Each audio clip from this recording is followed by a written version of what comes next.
সারা দেশের নেতৃবৃন্দকে গণ অধিকার পরিষদের পক্ষ থেকে অভিনন্দন এবং শুভেচ্ছা জানাই।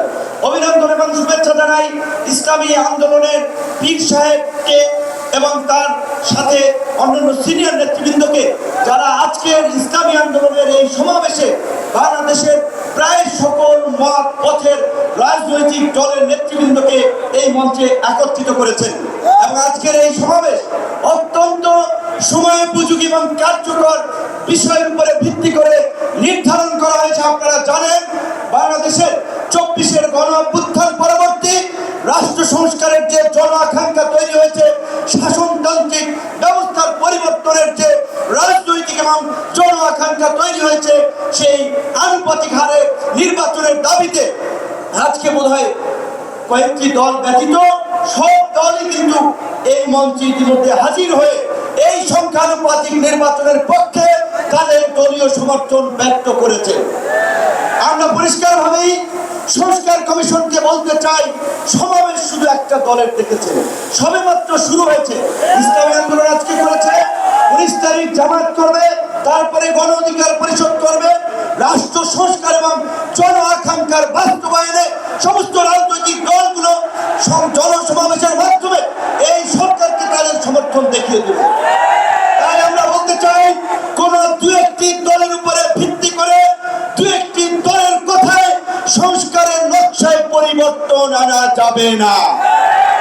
আমি সংস্কার কমিশনে বলেছিলাম, দেশ স্বাধীনের পরে ডক্টর কামাল হোসেন বলেছিল, আমাদের নেতা শেখ মুজিব, আমরা তো তাকে দেখে সংবিধান নির্মাণ করেছিলাম, রচনা করেছিলাম, তাকে এম্পাওয়ার করার জন্য।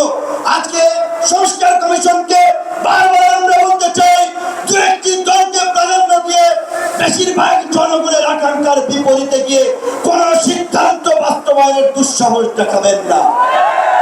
আনুপাতিক হারে নির্বাচন হলে সমস্যাটা কি? কোন সমস্যা নাই। প্রধানমন্ত্রীর মেয়াদ 10 বছরের বেশি না থাকলে সমস্যা কি? আমরা অত্যন্ত যৌক্তিকভাবে এই কথাগুলো দফায় দফায় আলোচনায় তুলে ধরছি, কিন্তু পরিষ্কার সংবিধান এই সংস্কার জাতীয় ঐক্যবদ্ধ কমিশন কেন জানি দু একটি দলের প্রতি পক্ষপাতমূলক আচরণ করছে।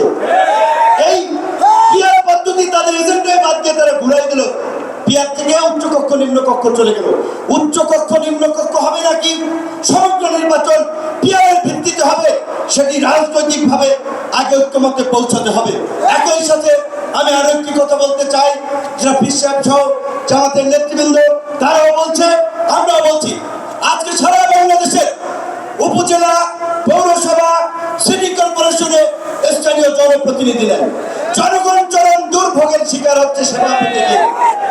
সরকারের উন্নয়নমূলক কর্মকাণ্ড ব্যাহত হচ্ছে এবং 50 বছরের যে অভিজ্ঞতা, নির্বাচনের পরে রাজনৈতিক দলগুলো এমপিরা মিলে, মন্ত্রীরা মিলে কেন্দ্র দখল করে তাদের নেতাদেরকে পুলিশ প্রশাসনকে দিয়ে জেতায়। কাজেই এই সরকারের আমলে যেমনিভাবে জাতীয় নির্বাচন হবে, একই সাথে অনতিবিলম্বে আমরা স্থানীয় নির্বাচন আয়োজনেরও দাবি জানাচ্ছি। সবাই ভালো থাকবেন। আসসালামু আলাইকুম।